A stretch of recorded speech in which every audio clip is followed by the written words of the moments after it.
Hello guys, in this video I'm going to show you how to change your password on Pinterest. First you have to open up the app.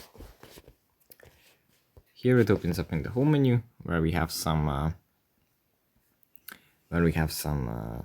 pins. From here we just go into the profile menu. Then we tap on account management and then we tap on password.